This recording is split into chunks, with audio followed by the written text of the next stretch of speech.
this is the thing that I had struggled with for so long and pretended like I didn't have the willpower, I wasn't good enough, what's wrong with me? In middle school, really started to look at like how I looked, and because of the bullying, went on all sorts of weird diets, cabbage soup diet, fat-free cottage cheese, and saltines at one point. I was dieting on such low calories that trying to do homework just seemed really tough. I just remember staring at the same paragraph over and over, and things weren't happening. The amount of appetite drive from my brain has just been so strong for so long. When I finally decided to give Wegovy a shot, it was a life-changing experience for me. Now I can show up and I can be my best self at work. I can be my best self as a spouse and as a friend, because now this hunger thing has been removed. Welcome back to the Checkup podcast. These days, so many are quick to overemphasize the side effects of taking GLP-1 medications. You hear all sorts of derogatory terms thrown around, Ozempic butt, Ozempic face, but like with any medical treatment, we need to discuss the benefits as well as the harms. And sometimes those benefits can absolutely be dramatic. Today, I'll be speaking with Dr. Christle Guevarra, a board-certified family and sports medicine physician who actually serves as the traveling team physician for US figure skating. She opens up about how uncontrollable food noise absolutely wrecked her health, her relationships, and even her ability to perform well in school. I very much appreciate her honesty about the difficulties along the way, including making the decision to start a GLP-1 medication. I think it's more important than ever to share stories highlighting how for some, these medications can absolutely be a life changer. Huge thanks to Cozy Earth for sponsoring this video. You've become very passionate in advocacy and discussion covering GLP-1 medications, Ozempic, Wegovy, tirzepatide, all of these ones that potentially patients can take. Tell us more about that. Yeah, not sure where you want to begin. You're guiding the horse or the carriage, I guess. I guess I've just struggled for so long. I've failed so many medications, and I've worked with I have a doctor that, has recommended all sorts of weight management medications in the past.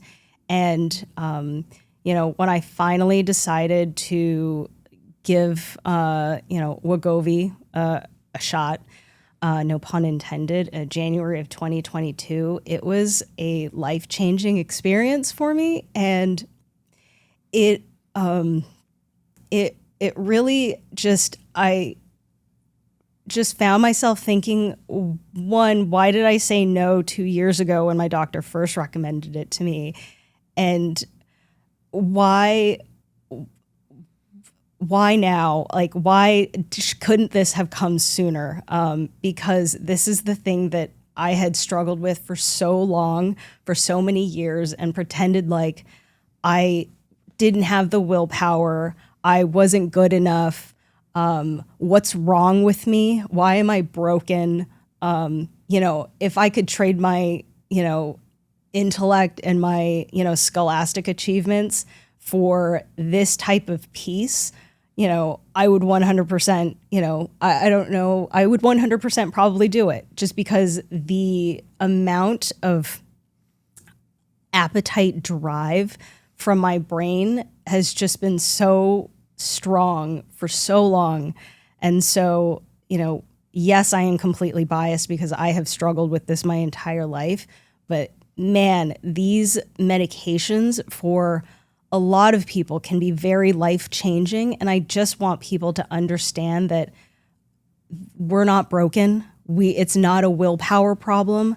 There is something going on in the brain that is just incredibly powerful, and some of us just need a little bit of help. What was your journey like before the medication came on board? Because you mentioned you've had all these struggles. Yeah, I grew up I always knew I had a much higher appetite than my peers. I had a girl who lived next door to me. I moved to the neighborhood when I was 2, And I noticed she was, maybe about 20 pounds lighter than me. We were about the same height. And her mom noticed that like I had a much higher appetite. So the clean plate club of the 80s. So she would always invite me over and just comment on how, Christle, look at Christle. She's such a, perfect person because she eats everything on there, the fruit, the vegetable, the dessert, the main course. Well, that's how they shared love. So. Right. And they did. I love it. But I also just knew that, I could definitely scarf down that plate, and I probably could have eaten a little bit more on top of that. I remember getting, kind of bullied in school. Got teased, I fought back, and got in trouble, for saying not so nice things. But I always played sports. What were they bullying you about? One kid called me fat, was making fun of me for being fat. And then I fired back and started making fun of his, learning disability. And the teacher pulled me out of class, and I got in trouble because it was not a nice thing to say. But, very early on, people would tease me. But I was still active. I still played sports. I did volleyball, basketball, whatever my, elementary school could offer, but just always found myself always digging for, snacks in the kitchen, rummaging in there. My mom, she did her best. She, would say stuff to me to, make sure you don't overeat, junk food, but it's clearly tasty and it tastes really good. Mm-hmm. In middle school, really started to look at like how I looked, and because of the bullying, went on all sorts of weird diets, cabbage soup diet, ate fat-free cottage cheese and saltines at one point. And I would do a lot of cardio VHS tapes that my mom had just to kind of get in shape. And it worked briefly, and then puberty sort of hit, and I just put on a whole bunch of weight. What was driving you to attempt all this weight loss? Were you health conscious that early, or was the bullying having an impact? The bullying was having a lot of impact, but also I also wanted to not be chubby. I didn't want to look like that.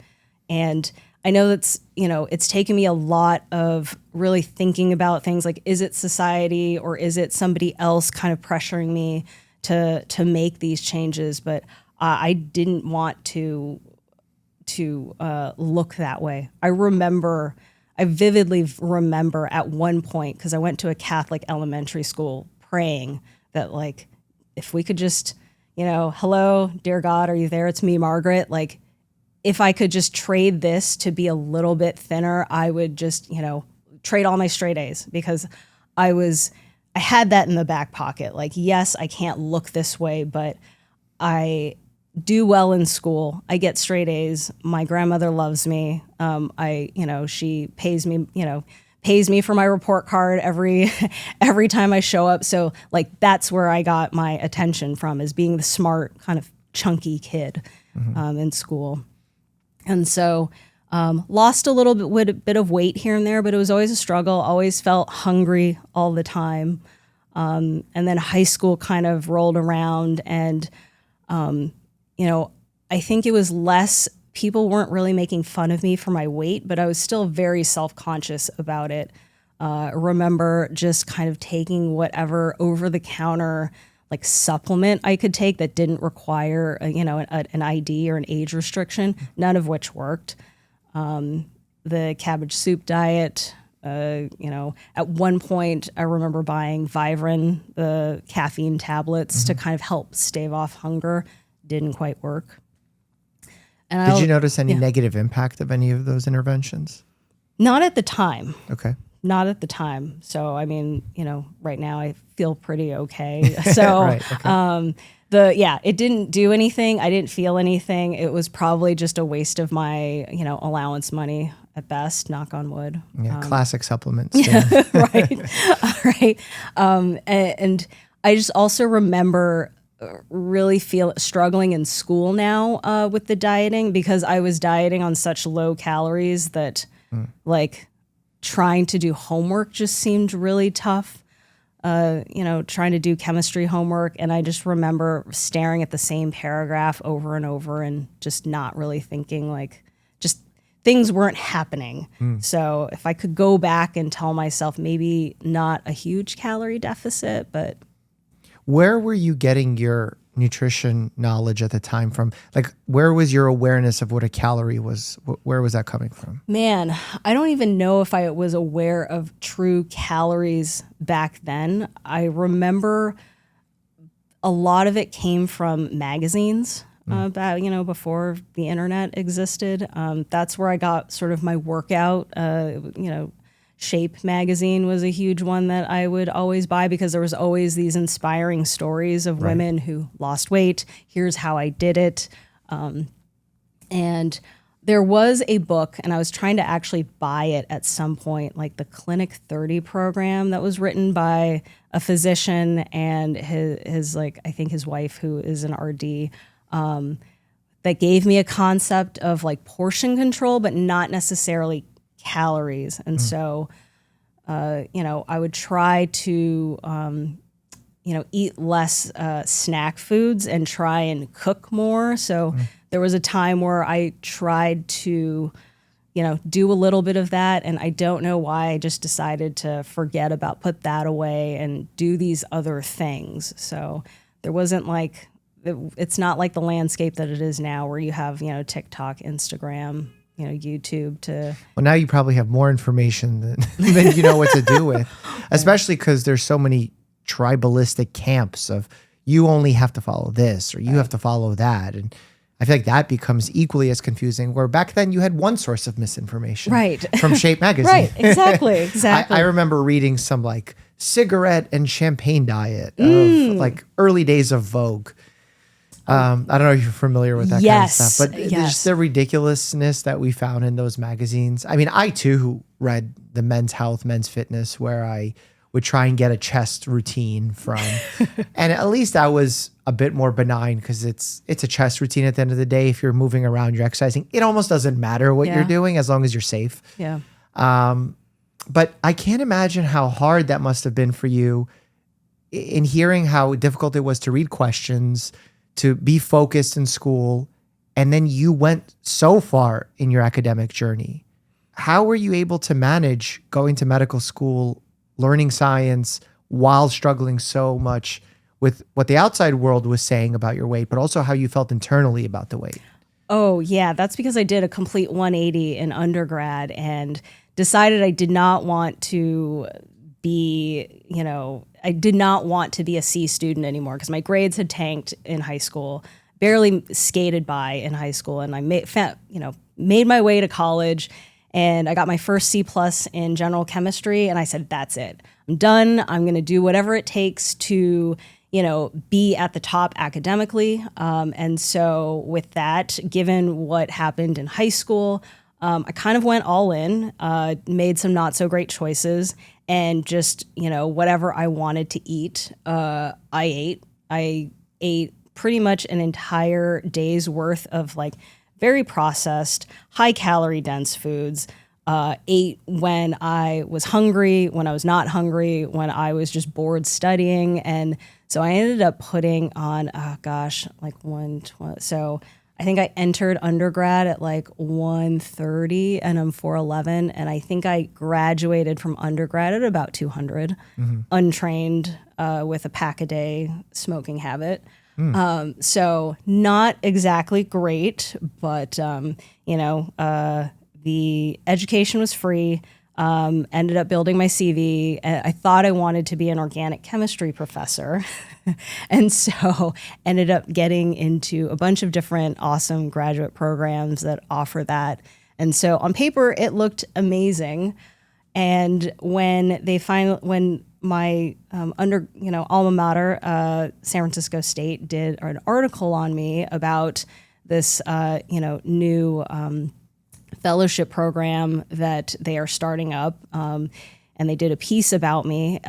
all I could see, the first thing I saw was the picture, and I didn't recognize myself. And all I could think about was how awful I thought I looked, and how embarrassed I was to be featured on that article when they're saying all these really nice things and talking about the research that I'm doing. And all I can think about is, gosh, I just want to crawl into a hole and like hide.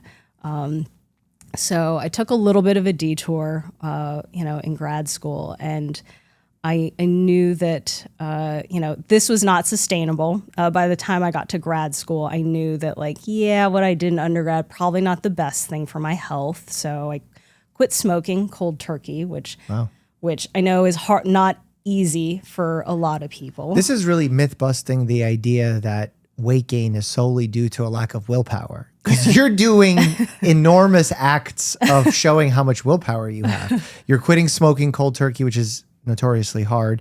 You're succeeding academically in very complex fields. So you're putting in willpower, but clearly this wasn't what the issue was for you. It was something outside of willpower. Yeah. And I just didn't realize it at the time. So it took me a number of years in grad school, and then I ended up leaving to go to med school because I decided I wanted to be a physician and not an organic chemistry professor. And so it took me a number of years to just get back on track, learn how to cook again, learn how to cook and appreciate what a vegetable is, because the taste buds are much different when you're a smoker. And then when you quit, things become a lot more palatable in a different sort of way. And so I had actually lost losing the first, I would say at 200, losing the first 30 to 35 pounds was always easy. It's always sort of, kind of move around, clean up your diet, whatever that looks like. It was never really a hard thing. It's once I moved down to, 165 or so, that things become progressively more exponentially more difficult. And so I remember a really big transformation. I went down from, I'd say, down to 130 pounds right before entering med school. And looking back, I wasn't particularly lean. I wasn't like bodybuilding show type of physique or even a, shape cover model physique. It was pretty soft. Didn't have a lot of muscle mass on me. But going into the summer of into medical school, there was an accelerated anatomy program for all the overachievers who wanted to spend their summer doing anatomy. So in the fall, you could teach anatomy to all of the regular people who took the summer off. Nice. And I just remember after dieting for a whole year and just remembering what the hunger pangs were like just tossing and turning up until 4 a.m, just this insatiable, food-focused hunger drive, where I couldn't sleep. I couldn't eat anything because I'm trying to, this is what I got to do, right? This is the willpower. If this is what I got to do to be some semblance of not thin, but kind of thin, then here we go. And I ended up failing anatomy, by a couple percentage points just because I couldn't focus. I would just show up a zombie during anatomy lab. And then forget it, trying to do flashcards, through one ear and out the other. Mm-hmm. And so... Were you working with physicians at the time? Not necessarily as part of the medical school journey, but maybe even in the post-grad time. Were you seeing a doctor to discuss your health? Were you getting labs drawn? Were you getting advice? So I did have some labs drawn. And I did see a doctor every now and again. And I didn't really talk to them about weight management. They had brought it up every now and again, oh, you're overweight. I think at one point my triglycerides were a little bit elevated, 150, 155, but nothing too terrible that, we've really got to intervene with it. Mm-hmm. So Yeah. So they brushed over it kind of. A little bit, but also I wasn't super proactive about like, hey, I have this hunger problem because, so it wasn't until, just so we don't gloss over this, because I think it's important, but feel free to pass on the question if you're uncomfortable answering it. Yeah. Was mental health ever discussed in these doctor's visits? Was it something that was at the top of your mind that perhaps you needed counseling, you needed therapy to discuss any of these issues? No, that's a really great point. And the answer is no, because I was pretty focused on, med school. That was the only thing at the time that I cared about, other than, this other thing here. Probably would have helped a lot sooner if I would have done that, but no. Why do you think it would have helped? I think it would also given me a place to talk about the emotional aspect of what I was going through, because now I've just failed anatomy. I feel like a failure. The first 2 years of medical school were pretty, I don't want to say traumatic, but I always had that chip on my shoulder of I'm hungry all the time. And now my weight is spiking back up because of that insatiable hunger drive that is now back. But at least my sleep is better. And then also I feel like a failure. I feel like a complete failure going into med school. And I just never want to fail another class again. So I'm kind of stuck between like, I want to be healthy, but I don't know how. But then I've tried asking people about, my most pressing thing right now is to not fail out of med school. I'm slowly racking up debt. So I want this. And so, I put a lot of those kind of weight loss stuff aside and just kind of put my blinders on and, just did the best that I could with what I had. And that was just passing. I just wanted to pass. Yeah. That's such an emotionally turbulent time without seeking help. Did you have any strategies that worked well for you at the time, or was it just not going well and you were pushing along as best you could? So I had kind of sought the advice of, after the whole, failure, I did seek the advice of an online nutrition coach, because it was actually a bodybuilding coach that kind of helped get me to that failure point. And I realized that wasn't going to work. So I just stopped communicating with that person. And I had reached out to somebody, a female kind of coach that I had kind of gotten to know a little bit on the internet. I really wasn't on Instagram quite yet. She seemed very compassionate, seemed, like she knew her stuff. And so I had a long conversation with her. I actually told her my story of what happened. And she was the first person to tell me, like, hey, I don't think trying to chase fat loss is a really good goal for you right now. It sounds like there's a lot going on. You have a lot on your plate right now. Let's get you to a place where you don't feel hungry, but you feel satiated and you're filling yourself up with very nutritious foods. So let's get to that place and let's see how, your weight's stabilizing. Cause I think that's more important than chasing this like previous goal that you had, which and she said, I understand that if this is still your goal, then I don't think I can be very helpful for you. But if you are, willing to shift your goals, then we can work together. And I think that was the first time that, I was a little miffed by it at first, but I ended up taking on her offer because I was like, yeah, that actually sounds like it makes sense. Why were you miffed? Because I was so emotional about this, thing that I had just failed. I really wanted to get back down to this size. And then she kind of just snapped me out of it. And I really thought about the pros and cons.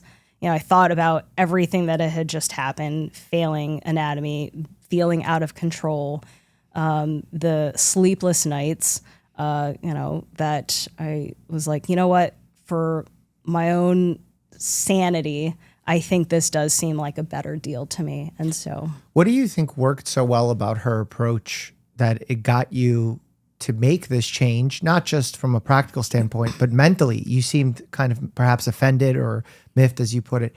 Why did it still work? Why was she effective in getting you to change that? I think she just laid it out there very plainly, and she was very honest about what she could provide as a nutrition coach, and what she couldn't provide. And so for me, that's really important. I think being very honest and upfront about things like side effects, things like potential pros and cons, I think are super helpful. And I definitely tend to, when I talk to patients, I definitely err more on the side of like under promising and over delivering, making sure we're really good on knowing what the side effects are versus saying like, this is going to be the most amazing thing ever. Like it's going to be life changing. I don't know that because I don't know, everybody's different. So that makes sense. And you started working with this individual. What happened then? How did it transform?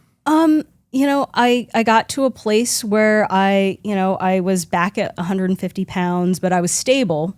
And I just had a routine, a nice stable routine. It was boring, but effective, like 4 meals a day. Here's what I'm going to eat. And I think it just took some of that kind of mental fatigue out, the decision fatigue out, so I could just focus on studying and, because I had other things to worry about, like step one. Yeah, exactly. And so if it's the same boring 4 meals, then I can just batch cook them and just kind of, put it in a Tupperware, leave it alone. I don't have to think about it. Medical school is notoriously a competitive place. There's the term gunner that's often used where someone's actively trying to set up others for failure or outperform everyone else. Did you ever hold any resentment to your classmates because they didn't have to think about food this much, because they perhaps could eat whenever they wanted? How did you feel in those times? Oh man, I actually felt really supported by my colleagues. And wow. I remember when choosing medical schools, I just remember everybody at this particular interview just seemed real and awesome and didn't have that gunner mentality. And that's actually why, probably one of the biggest reasons why I ended up going there, because I'm going to have to spend the next 4 years with this cohort, and I don't want it to be like we're all going to do well. And somebody has to be at the top, I understand. But if you have to sabotage somebody to, that zero-sum kind of game, it's just not going to work. And so I do remember some guys talking about lean gains, like how hard it is to gain weight while eating chicken breast, broccoli, and rice, like plain foods. And I just remember at one point really just trying to stuff myself like with these whole foods that are lower in calories. And I would just ended up with a very bloated stomach. And my brain is still telling me, like, you can still eat, like, I can still eat, like, a whole ton of stuff, but my stomach is just out to here. And so I remember getting a little, like, I would roll my eyes a little bit, but never resentful towards them, if that makes sense. Because they also never really said anything to me about it. They, we used to do push-ups after, every lecture together. Really? Like there was a little crew of us. What was that? Push-ups? I've heard of people going out for drinks after a test, but push-ups. There was a couple of us that did that. People did get drinks after. They would actually drive to Las Vegas and go out for a weekend after every exam. But a couple of us did some push-ups to try and stay active. Okay, that's fun. The way you talk about how you felt in your mind, the word addiction comes to mind, and there's been some controversy in the nutrition space about whether food addiction is an accurate term. Is it fair to be used? How do you feel about the term, and how do you feel it specifically in your scenario, when it tied to your scenario? I'll be honest, it doesn't feel great to kind of... I can see why people might associate that, especially now that they are starting to do studies on, substance use disorders and GLP-1 agonists. I don't particularly like using the word addiction. I'm not sure why, to be honest. Maybe just, that's just my own bias and my own kind of, doesn't seem fair. But if there is that reward pathway that kind of is involved with kind of hedonic eating, so I can see why people would use addiction as that term, but from, and I wouldn't be particularly offended if people started using that to describe this type of hunger signaling, because there's a lot of overlapping pathways. But personally, I just, for whatever reason, I'm not really interested. And there are other ways that I would like to describe it. How would you describe it? It's not, the hunger I experienced throughout my life is not just a psychological, kind of feeling, but also there are these physical hunger cues that I can't ignore. So it's both, a physical and psychological thing that is happening. And it's this, drive to eat. Because I think the other part to addiction is, I can stop using cigarettes. I don't need cigarettes, but I still need to find a way I can't avoid food forever. Right. And so that's the part that becomes super difficult. Yeah, it's why some individuals will struggle with alcoholism, where they say, well, I'll try and get back to social drinking, but they may struggle with the ability to self-regulate once they have one or two drinks to not continue moving forward. But with food, that's mandatory. You need to always have those one or two drinks in the food world. So it's always tempting to want to continue to go back to that space. And it makes it very difficult. The physical manifestations are largely not talked about, by how it impacts hormonal shifts, how it impacts things like sleep, as you mentioned, moods, ability to form and retain memory. Like, that is what is important in our everyday lives when we talk about quality of life. And people will write those off as, just because you're being lazy. And people like to take shortcuts in reasoning. So I understand why they're doing it, but we just have to remind them that's not accurate in every scenario. Yeah. And it's worthwhile that you're sharing your story. So obviously I want to be grateful for that. Oh, thank you. So you're finishing medical school. The medical training is so long. You're now having to choose which residency you want to go into. Why family medicine for you? Oh, for me, it was, I couldn't say no to like one particular group. I really liked the balance, you never know what you're going to get, the pregnant patient with her kids, or, some elderly person. Like, I loved all of that. So I love the variety. It keeps you on your toes. And, you build this net, just a little bit, and, just enough to figure out, like, there are things that you can manage, but also there's a team of specialists who just do cardiology, who just do neurology. And it's really important to have that network. So that way, if you do need to send somebody to a specialist, being able to communicate with them, to get the most out of it, the best treatment for your patient, I think, is also super important. So I liked that kind of, being kind of the quarterback or being like the manager person. And so I find myself, in non-clinical positions, like really enjoying that aspect. Like, if I don't know the answer to this, I'm going to find the specialist who does, and I'm going to ask them that specific question, and I'm not going to stop until we come to an answer and a good action plan. Is that what you expected going into medical school, that you would choose family medicine? No, not necessarily. At one point, I was thinking about physical medicine and rehab, I think, as a choice. And I think those were the only two that I was looking at. Mm-hmm. I definitely wanted to do something sports related. And so I knew that whatever I wanted to do, I wanted to take care of athletes. So, I knew that family medicine, there's a lot of different pathways to a sports medicine fellowship. And why athletes? I at one point, wanted to be an athlete. I loved volleyball, but, my genetics,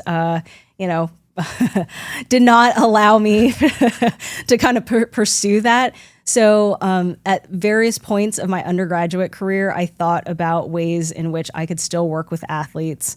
I had thought about going to PT school and decided I loved math and chemistry way more at the time. So I decided to put it aside. And I just really love working with that, motivated. They're, doing all sorts of amazing things. And so it's, but it's not just that subset of the population that I enjoy, taking care of. It's also people who love being active, and trying to get more of the general population sort of in that recreational athlete space. That would be the dream, but tough for everybody. Yeah. I kind of left medical school, maybe even residency, with the notion of I want to treat my 1-year-old and a 101-year-old patient as an athlete.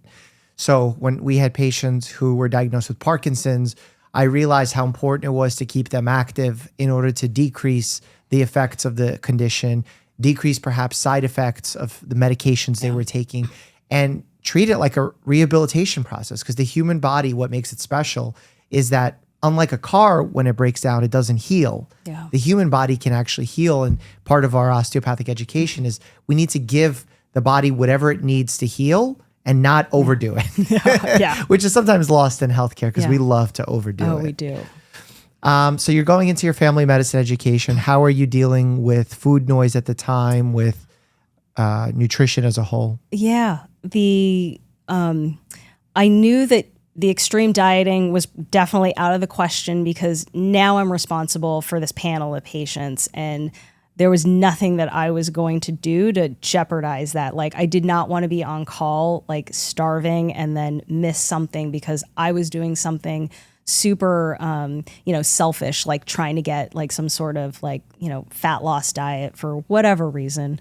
And so I knew that training, I loved to exercise. I loved to train, resistance train. And so that was always going to be a stable thing for me. So I was still lifting heavy, X amount of days a week, pretty consistently throughout residency, which was really awesome and helpful in a lot of situations. Which is a time where people usually get really unhealthy because they stop caring about themselves. They're working such long hours, notoriously eating some garbage in the hospital cafeteria, which I don't know why. Yeah. In a place where we're preaching health and wellness, the food options are like bread in 10 different forms and breaded chicken. Yes. Yes. Fried breaded chicken. Yes. The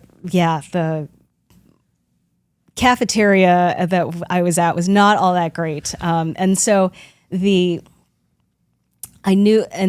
despite that, I was working with a physician at the time for weight management stuff. And so at various points of my residency, I had tried, I've been put on different medications that were used off-label for weight management. One was Contrave, which is bupropion and naltrexone, Topamax, or topiramate, and I think that's about it. Yeah, and then the last one was Wegovy, which I said no to for various reasons, but that was a little bit further on down the line. Contrave, I broke out into the worst hives ever, so that was not an ideal choice, and didn't do anything for my hunger to begin with. And then Topamax didn't do anything for my hunger, and I had the worst brain fog / word forgetfulness, which was pretty obvious and during rounds, just very simple had all of my stuff right here in front of me and still couldn't figure out very simple words. And so, that's so hard. Yeah, apparently they call it Dopamax. Interesting. So both of those I said no to after the side effects. I'm curious if it ever raised a flag in your mind, because I know in medical school, I've seen some of the students that I've been with use Adderall to help them study, but it's also notoriously an appetite suppressant. Did that ever go into your mind as a potential thing with other classmates using it perhaps, or did that not happen in your mind or in your school? So not necessarily Adderall for me, but I definitely, have a higher tolerance for caffeine. And so, White Monster Ultra was kind of my, I don't know how many milligrams of caffeine are in that. It's got to be high, 300, 400. So, I want to say it's 160, and then the bang energy is about 300, I think. Yeah, and so it didn't really... Is bang the sound that your heart makes when it goes into arrhythmia? Exactly. And so it didn't really do a whole lot, like maybe temporarily, but it just wasn't there. And then your tolerance goes up with caffeine. And so, yeah, it was just there to keep me awake on those 24-hour shifts. Yeah, those are brutal shifts. Right. Do you have any patients that stick out to you from residency that were an interesting patient? Oh, gosh. Interesting in the sense of... that you would tell at a party. Hey, I had this patient. Oh, man. There was an older gentleman who would call every time I was on night shift just to make sure, like, his multivitamin, he was, was a bit older and he wasn't sure if he took his multivitamin. So should he take his multivitamin now, or if he takes 2, is it going to be terrible? And so every evening I would have to call, because you would get paged and have to call back and, have to have a discussion about a multivitamin while I'm at the hospital handling stuff. Wow. So, well, that's cute. In deciding your future after family medicine, how did you land on doing the fellowship? That was right around the pandemic. Ended up moving to Las Vegas for a sports med fellowship, and then COVID hit. Wasn't sure where we were going to end up, wasn't sure what was happening. I decided to volunteer in the ICU because they needed help at the time. Wow. Yeah. How did it impact your education? I'm sure you had less face time, right? It was definitely interesting in the sense of we actually went on vacation to Thailand. It was like the one vacation you get to take, like the week off you get to take a year. Sure. Returned back and nobody was in the airport. And was like, oh, this is serious. Like nobody's playing, because you kind of heard that this thing was coming, and I'm like, yeah, whatever. You get there, and so it impacted us in a way that I think it makes a whole lot of sense. So I spent a lot of time during my residency calling my patients on the phone and having conversations with them about their labs, or checking in on them if they couldn't get into the office.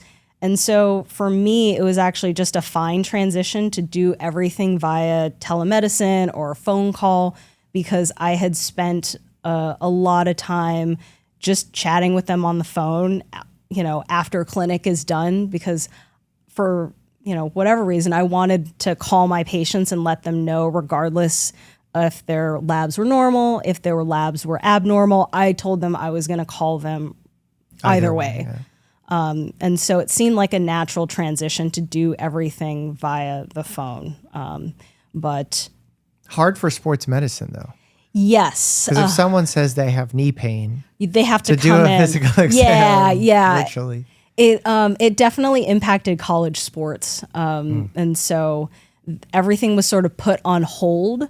But a lot of college sports, yes, there's like knee pain. Yes, there's the musculoskeletal part of that. There's also still a lot of, colds, stomach flu, sure. and all this other stuff that you have to manage. So despite the fact that, I entered the sports medicine fellowship in 2020 and then finished in 2021, still managed to like be a busy bee, still see a lot. They kind of had a kind of shortened football season, but then they took all of the sports from the fall and put it into the spring. And so that's where I got the full experience of. Got it. So you were busy then. Yes. Is that when you were initially offered the Wegovy prescription? Yeah. And how did that go? Back to the interview in just a second, but first I want to tell you about Cozy Earth, a bedding and loungewear brand made with viscose. That's a natural cellulose found in bamboo, which makes super soft sheets and stretchy pajamas that wick away moisture and create air circulation to prevent heat trapping, essentially letting you sleep cooler. Lowering your body temperature in bed is one of the best evidence-based ways to improve your sleep.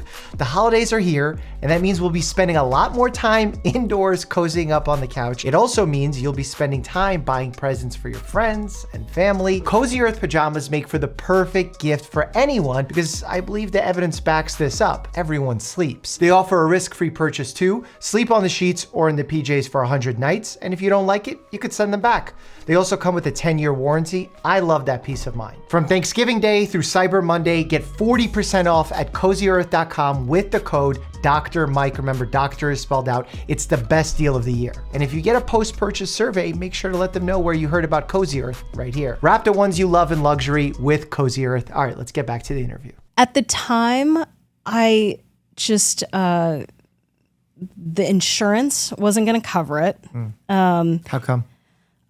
A school insurance. And to be honest, I didn't really push that hard for it. And then two, I actually had to take a pay cut in fellowship because academia pays a lot less than some community programs. So I didn't want to pay out of pocket for it. And then, three, the needle aspect of it, because it's subcutaneous. The pen just didn't seem like, I had reservations about taking a weekly injection myself. And then I was just so busy with fellowship and doing well, doing research to kind of pass the time since I wasn't seeing as many, musculoskeletal cases as I would have liked to. And then kind of doing my own kind of ultrasound, self-learning course in the meantime that I was like, nah, this isn't, I won't push for it. I'll think about it some other time and kind of move on from there. And then I heard in other conversations, you said at that point you burnt out on medicine. And after fellowship, you said no mas. Yeah, I did. And it took a long time to kind of move on from that.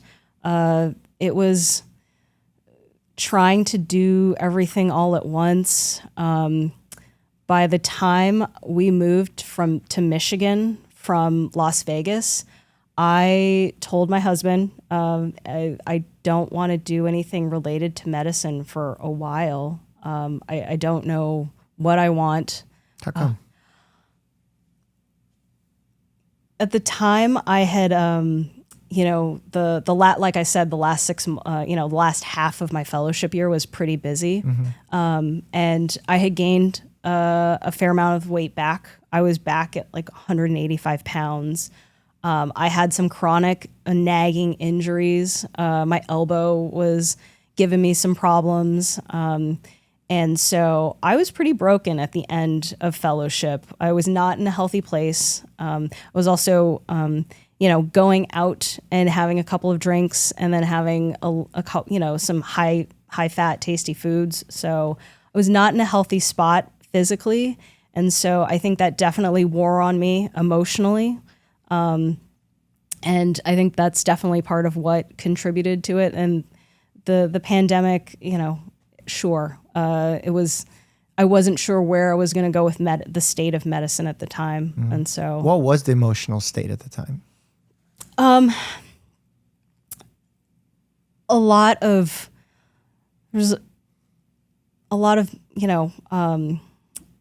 people just seemed really upset and overworked.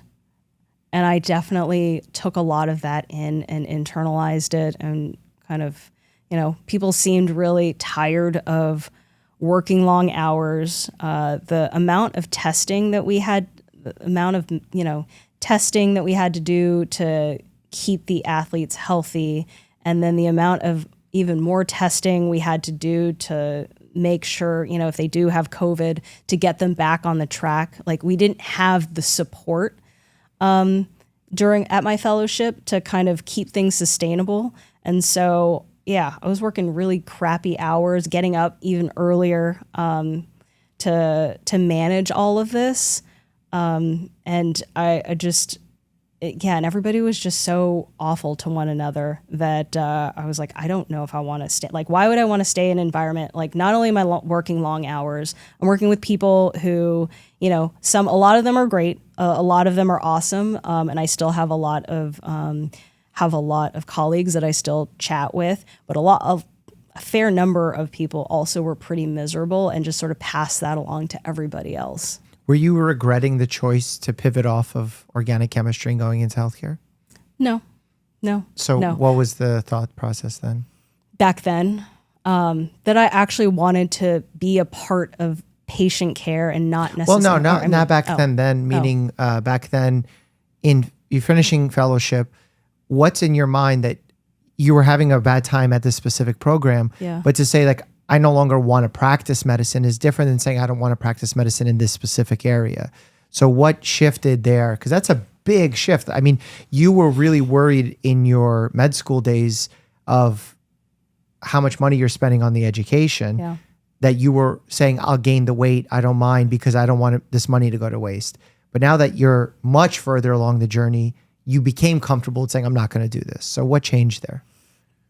I think it's also knowing that there are other avenues that I can explore that can provide me the financial security that I don't have to feel like I'm in debt and therefore I need to, pay off this loan. I was very lucky in that part of that was actually paid off. I actually spent an extra year in medical school doing a teaching fellowship. And so part of that, helped with that debt.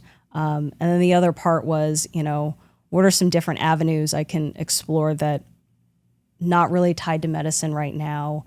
And we'll see where it goes. So I gave myself like a 6-month kind of runway of, all right, let's do something different and then revisit this in, about 6 months. And I took a marketing internship, doing marketing research for a couple of months with Renaissance periodization before I decided to start looking into how do I open up kind of a very small private practice. And how did that journey go?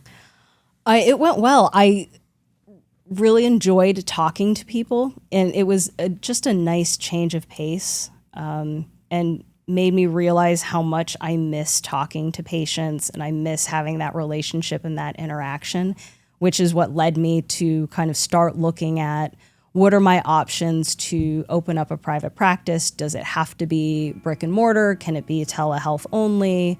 What kinds of things can I provide service-wise? Mm-hmm.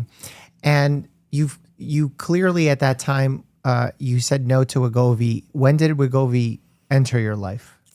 January of 2022. So graduated from fellowship in July of 2021, started looking at private practice stuff like November of 2021. And then 2022 was when I decided, like, I think I'm ready. I think it's time. What drove that decision?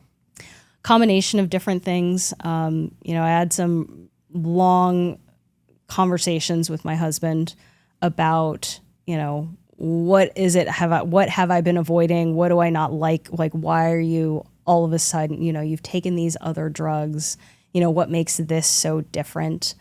I think a lot of my hesitation was, again, my sort of ego thinking that, maybe it is just willpower. I can just do it again, right? Like, I'm out of residency, I'm out of fellowship now. I can just focus on sort of myself maybe and, do it the old fashioned way like everybody else has done.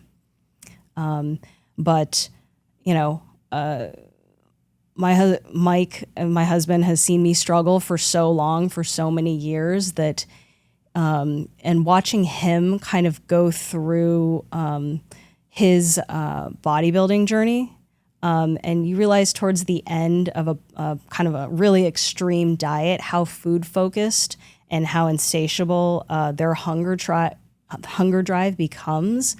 And so I really started to think about my genetics and really started to think about maybe my food drive is just genetically predisposed to this sort of situation that I'm in. Because I'm neither lean nor trying to get down to shredded levels of body composition. Why, we use air conditioning. We, have self-driving cars now. Why am I making this thing so hard on myself? I've made it so hard on myself for the last how many decades? This drug has been around, this class of drugs has been around for a very long time. I've prescribed this class of drugs to people with type 2 diabetes. Like, it's no big thing. Why am I now having such hesitation with it? And so I just was like, all right, let's just see what happens. I've talked about this enough. And I just remember going to San Diego with him and just going out to eat, and I ordered a steak with some, steamed broccoli on the side, and I had a glass of wine, and I just remember looking at him and just being able to have a conversation with him without thinking about how starving I am. And starving would be probably just the most appropriate use of that word. And just being able to just enjoy the meal and not feel like I have to clean that plate up. And I could just have a couple sips of wine and just put it down, and we can just have a nice dinner together where I'm just not overly worried about how hungry I am, but like, I don't want him to think that like I'm this ravenous, psychotic being who would just like shovel the food into her face. And I have to think about drinking water with every sip and chewing my food for 30 times before I swallow. It was just this sense of inner peace that I just didn't know existed. And I just remember looking at him like, this is just, wow, why didn't I take this medication sooner? And I cannot tell you how amazing it is to be on the other side. So when I think of people who in the past have always been like, yeah, losing weight's just so easy, you just sort of eat less, and like, yeah, it's kind of hard, but it's no big deal. Like, my hunger drive has been an 11 right now, and now it's like at a 2. Like, food is awesome.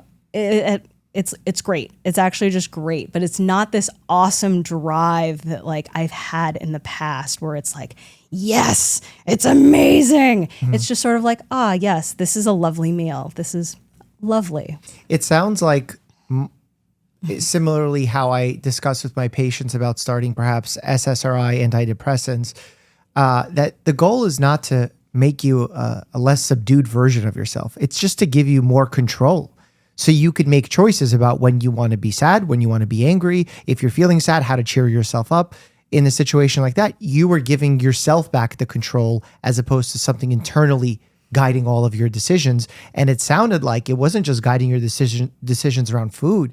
It was more so guiding your decisions around joy and life, more broad topics. Did you feel that? Oh, yeah. I feel like these last, 3 years, 3.5 years has been a period of tremendous growth that I didn't realize was possible, because now I can show up and I can be my best self at work.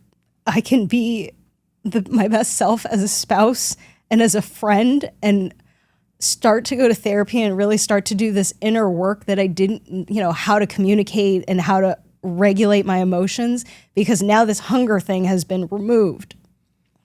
And so ironically now I'm 145 pounds now. My BMI is overweight, and I feel I'm living my best life. Like, I'm not super shredded. But I've done all these amazing other things outside of just the diet and exercise that I didn't realize was possible, because I've been thinking about this hunger drive for so long that it's just eaten away at every other aspect of my life that I didn't realize was doing it at the time. Is it fair to say that weight for you wasn't the number, it was the hunger? That because right now it seems like your focus is not even about the weight, not even really about the fitness. It's about how your life has come together. That's what I'm hearing from you, as opposed to I'm at a healthy weight, I'm happier at this weight. You're talking about things that are completely unrelated to weight, and yet you're talking about a weight-related medication. Yeah, but I guess the weight is still part of it, but I didn't realize how less of it becomes less about the weight, and it just becomes this, yes, now I have the freedom to just show up and like do all sorts of other amazing things because I'm not spending all of this cognitive bandwidth thinking about food and about how hungry I am. And so, yeah, I remember thinking that people who kind of talk about like it's more than, just your weight. And, you would have asked me 10 years ago, I've been like, that's total BS. But here I am now, Is that what you would have told your patients? No, I wouldn't have said, no, that's BS. No, not necessarily in that way. But did you believe that and that's what you were educating your patients with? I think there was a certain point where I had said, it's not just about the weight. I think that was a very brief period where I was feeling pretty emotional about me not being able to control my hunger. Very early on in med school, I remember kind of thinking that, it's not about the weight, it's not about the weight. But at a certain point it is, because at 185, 190, joints start to hurt. I can't walk a block without feeling winded and having, incredible back cramps. And so, it becomes a huge, and I was snoring. Didn't have diagnosed sleep apnea, but the snoring was pretty awful, according to my husband. So I'm sure he made a joke or two about that. So, speaking of Mike, what's it like, being married to Mike during a time like this? Yeah. And B, does it help or hurt in the journey being married to someone who's a bodybuilder? It's a great question. Mike has been the most amazing partner, husband, boyfriend throughout this whole journey. It was actually one of the very first things that I remember having a conversation with him when we first started talking was kind of my stance on fitness and because didn't you meet on a Facebook forum or something? Like he had some joke reel about this I saw the other day. Yeah, there was a picture of him at the Arnold with a couple of other bodybuilder / powerlifter people that I sort of knew from the Facebook powerlifting scene because I had powerlifted competitively in med school and then in residency. I love how you totally left that out casually. You're like, oh, my weight was 10 pounds over. I didn't like it, but you were also powerlifting competitive. And so he reached out and we just started chatting on Facebook briefly right before I had to go into hiding to take step one. Mm-hmm. And as soon as I was done with step one, I called him and we talked nonstop the entire night. I got out of Prometric and called him. And then by the time we stopped talking, it was like 6 a.m. We just, he has, and so yeah, when we were talking, I said, my philosophy on fitness is this. I really enjoy exercising regularly and I enjoy eating nutritious foods regularly, but I am not a bodybuilder. I'm not going to be a bodybuilder. I don't think ever. And so if you are looking for somebody who wants to be some sort of fitness, lean person, I don't think I'm the girl for you. And also, if you are not physically attracted to me, then we, should probably part ways. Cause I've also had, interactions where people have told me you have an awesome personality, but I'm not attracted to you looks wise. Outright? Oh yeah. Wow. Oh yeah. Was that a partner that said that, or just someone on the street casually coming up to you? So people, no, these were people off of a forum. Okay. And those are where the intelligent people live. Right. So. Exactly. So I just wanted to make it. No, I take that back. One ex-boyfriend did start teasing me quite a bit about my weight when I was a grad student. And so it took a while for me to dump him because it was very subtle at first. And then he slowly progressed the amount of insults.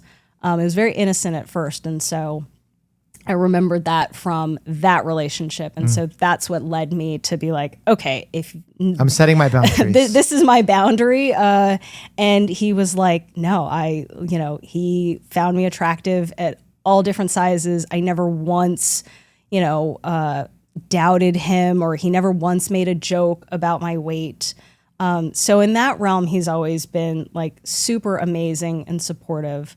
At one point, he tried setting up these diet templates to help me because he realized, my hunger signals were kind of, up there, and he had never seen that before. So the diet was sort of a lot of low, less tasty, like high fiber, high, filling foods. So chicken breast, broccoli, oatmeal, and I would make it soggy, watery, so I could, it would be more filling than regular oatmeal. And so that's where I had the like distended belly, but the hunger drive was insane. So he, always, wanted me to be happy. And he knew that this part of me was just like, this was all me. This was never about him. Like, nobody on the internet, even though they have made comments every now and again, being, married to him. Made comments in what regard? Like, oh, why can't she lose the weight? You're married to like one of the, leaders in the fitness and nutrition space. Like, can't you just put her on a diet? But at the end of the day, this was my decision and how I felt about it, and not necessarily what some, internet, anonymous person on the internet had said, because I'm beyond that. You're like, I've struggled enough. Right. I've gotten pimped in medical school. Right. This is nothing. Exactly. So Mike has always been there for me. But you just ended up realizing that this is beyond anything that he could have helped me with, because, there's just this, drive that, in my brain that's telling me like, you're hungry, like you really want food. And no amount of, advice that he could have given me, except for talking me into starting, trying the GLP-1 that, he could provide. And he, on the show even, has said how he was using either GLP-1 medications or perhaps anabolic steroids. Does watching him do these things impact how you feel about yourself, or perhaps about his actions? No. It's, what he decides to do is his choice. And I don't, if anything, I would say my own journey has actually made it such that like I can actually like interact with a lot more bodybuilders and a lot more people in the fitness space, because I'm at a place of mental peace where now I have this hunger thing controlled. And so, whatever he wants to do, I'm not affected by it. No, not at all. Is, given that monitoring body size, body mass is so important in the bodybuilding community, do you feel like there's a lot of disordered eating, food noise individuals, perhaps overuse of performance enhancing medications? Is there a lot of disorder in that community from that regard? Or is that just something that the general public believes, but doesn't actually bear out once you study the population?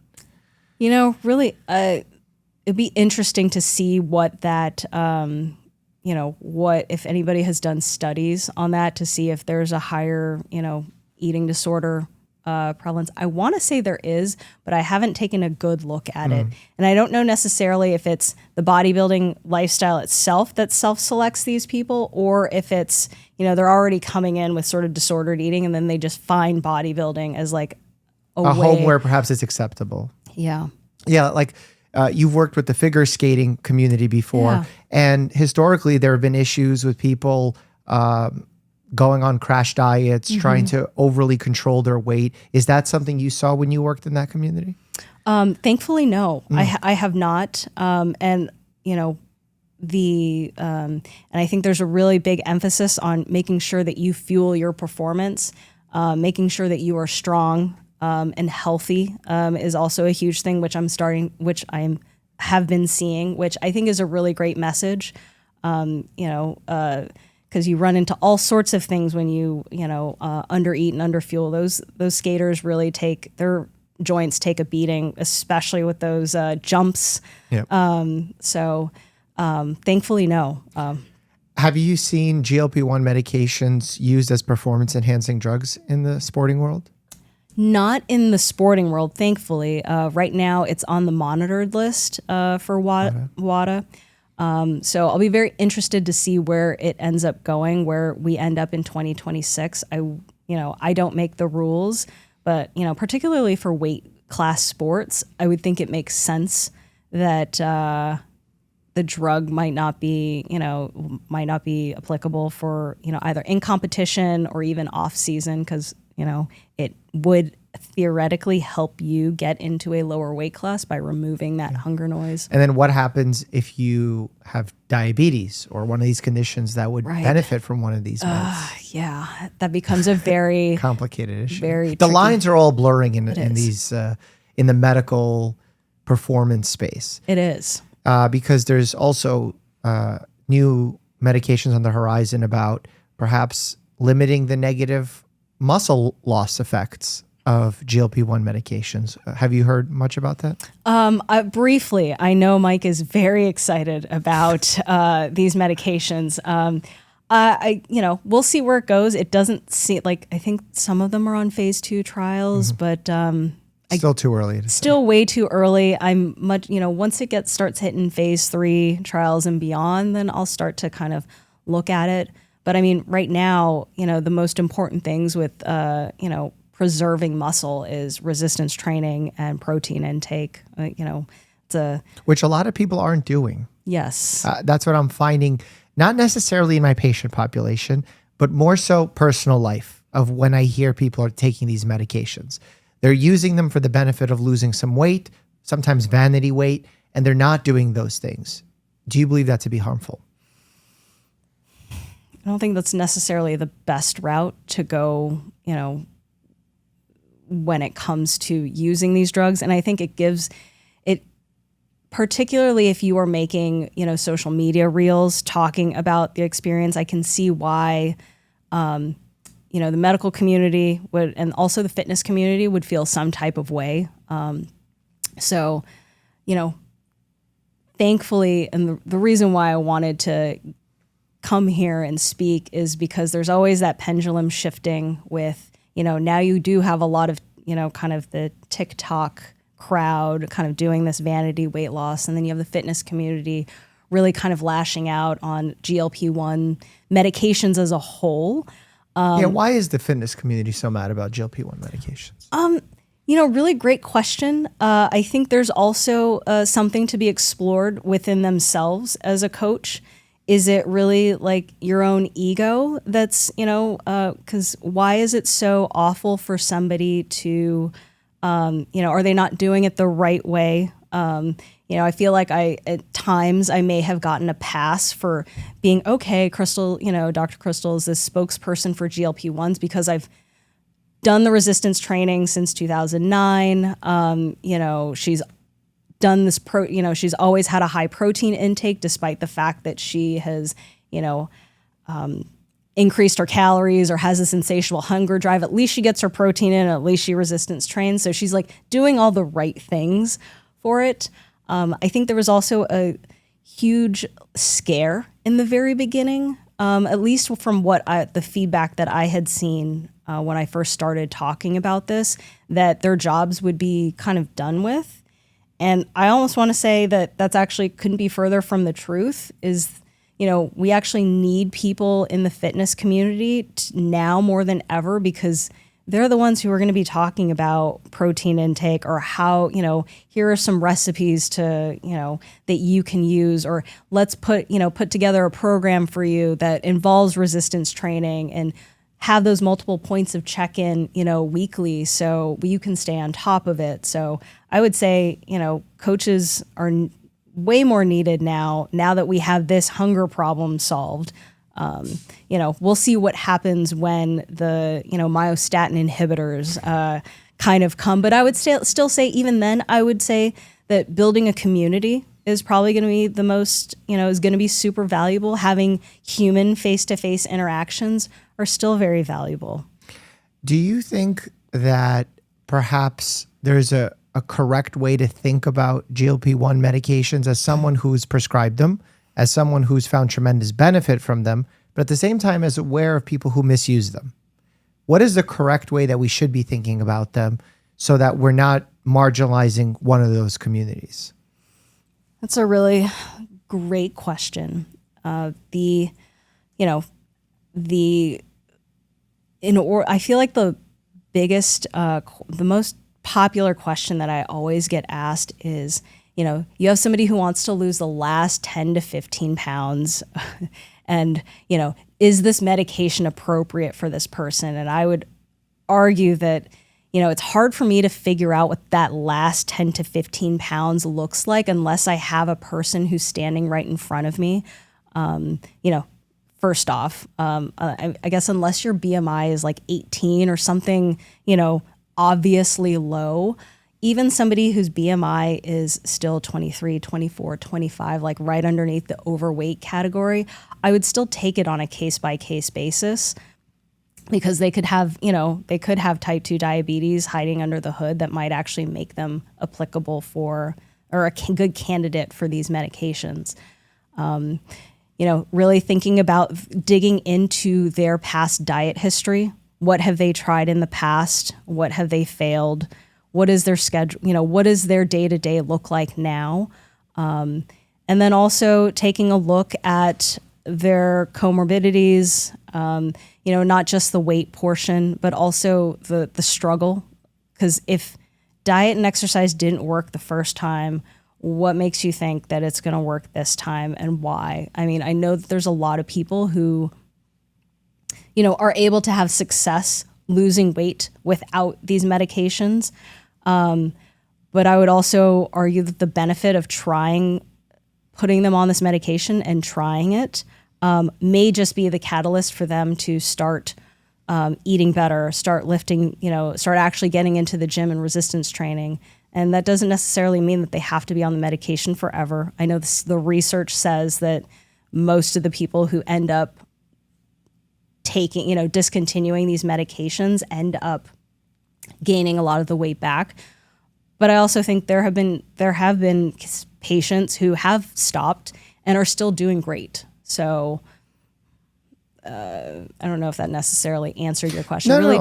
It does. It's like trying to find that balance of when we use it versus when we don't, and not just demonizing it or hyper celebrating it across the board, because it's a medication. Yeah. There are times where it's applicable, times it's not. Yeah. And that's why sometimes when I get invited on podcasts, I remember I went on Howie Mandel's show and he said, "What do you think of Ozempic?" And it's like, I don't think anything of it. I think it's a medication and that I use it sometimes where it's appropriate, and we don't when it's not. Yeah. And that's going to be different for each patient.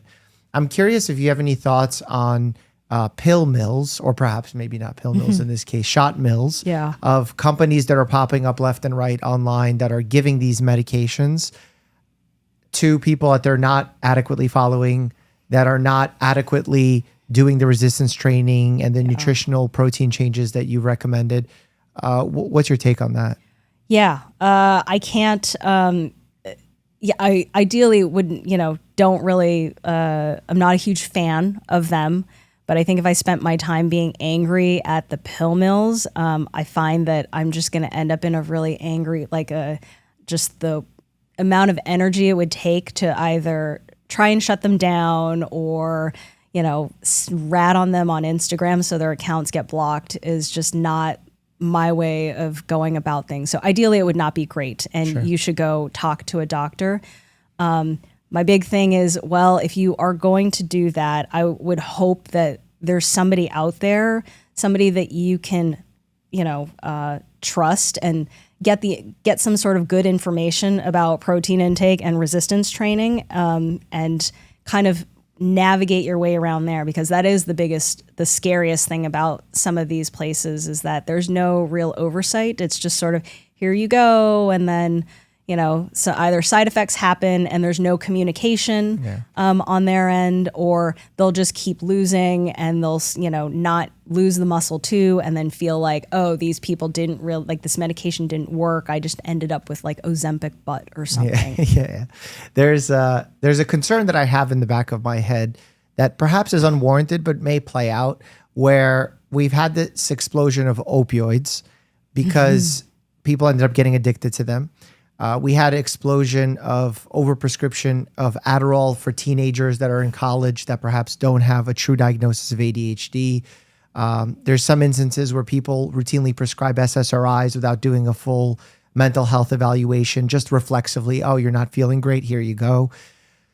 I don't want it to become where these GLP-1 medications end up playing that role, where it's just reflexive, oh, your BMI is in this category, like a robot, you get a prescription for it without all the other additive features that need to be discussed, without the holistic viewpoint of what's going on in their life. What is the last 10 to 20 pounds for them? When someone tells me that they have tried dieting, what does that mean? Because they could have followed the Dr. Gundry diet or the cabbage and soup diet. Cabbage soup diet. So dieting means something different for everyone.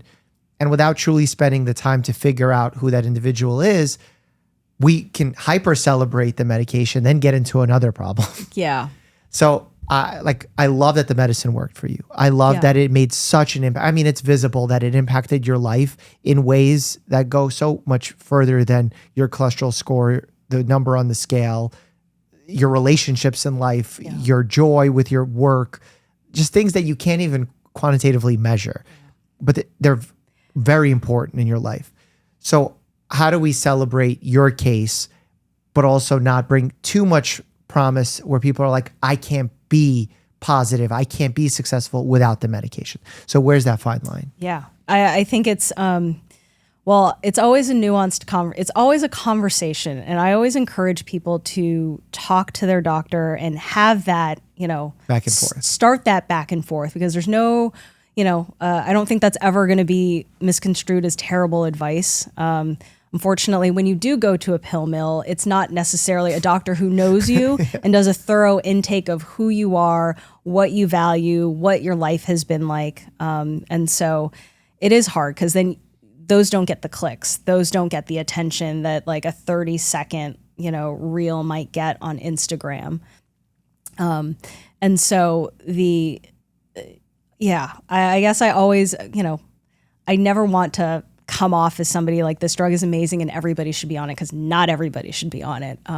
But for people who are struggling, and I find that the people who are struggling aren't the people who are talking about, these drugs. So I have quite a few people in my, DMs who have, come to me and say, I'm really, I don't know what to do.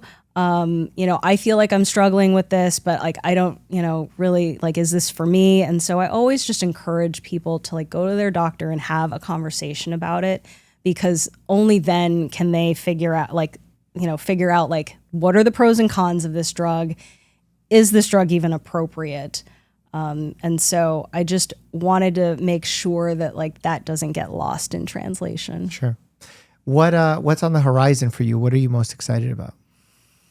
I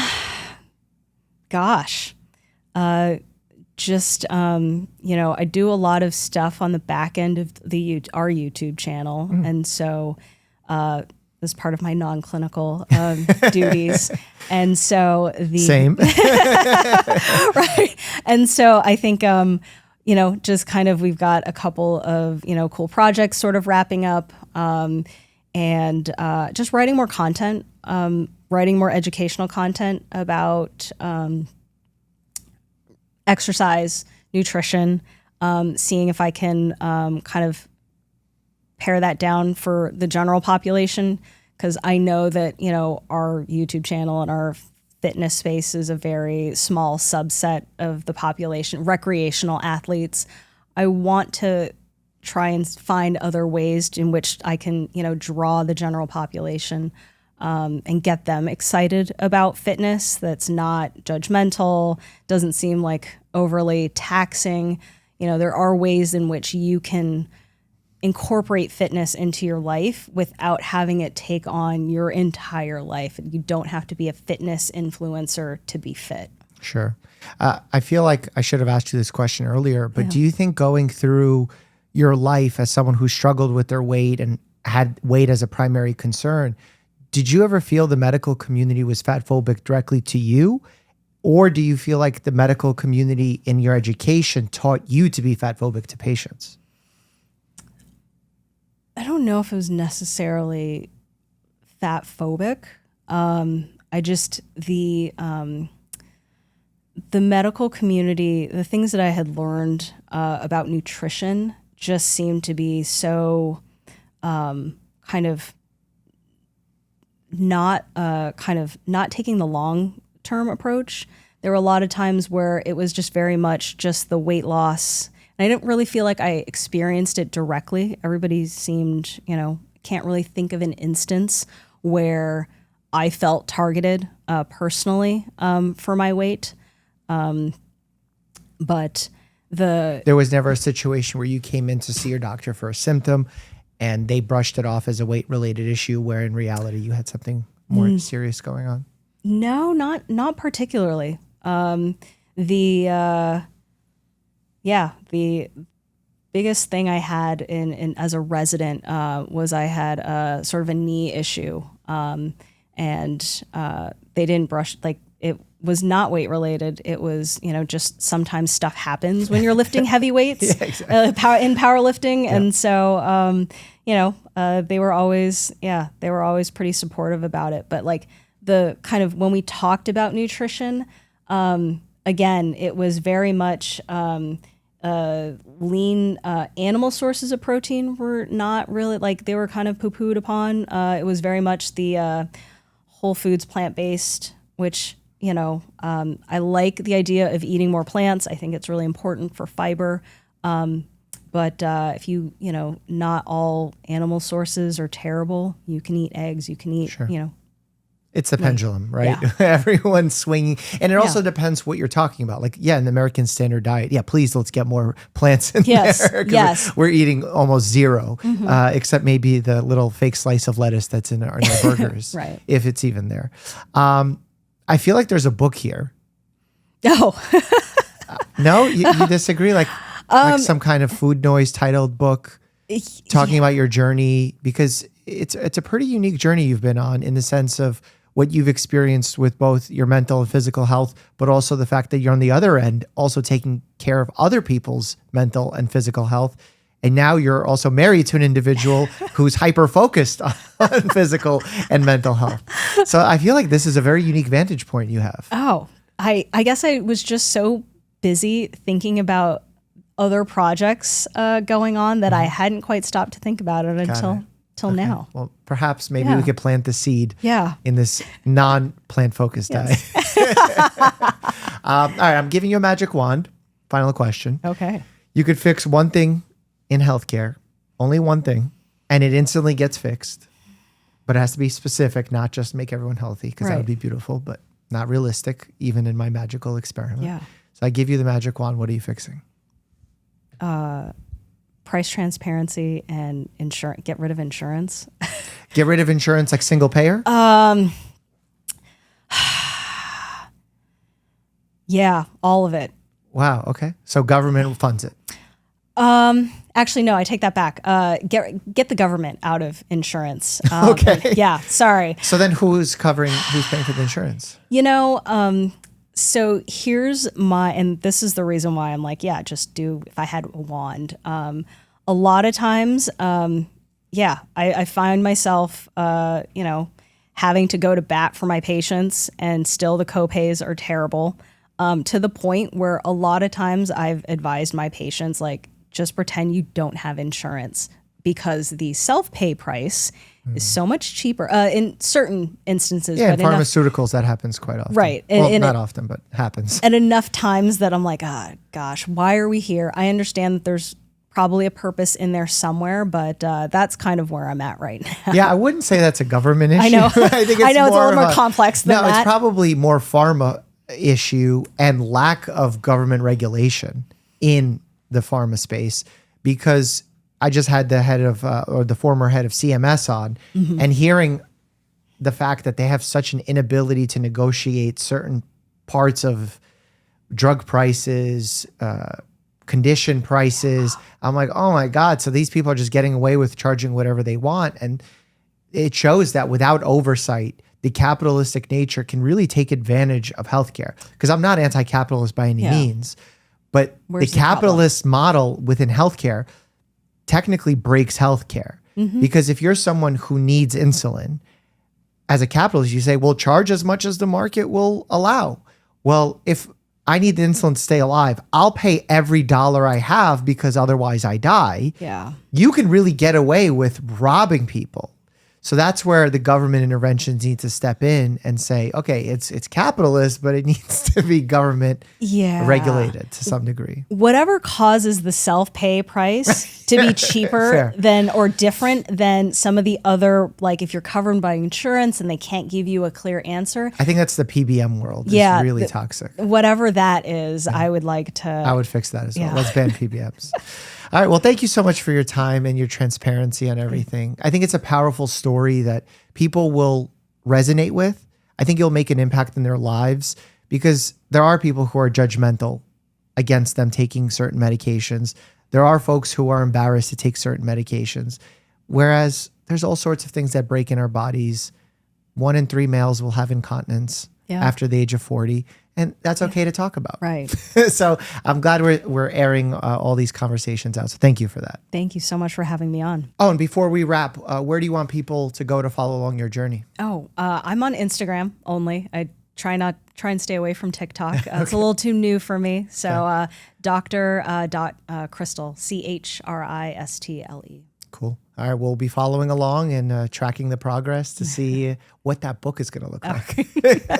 And you know, some patients make a lot of fitness mistakes. Click here to check that out. And as always, stay happy and healthy.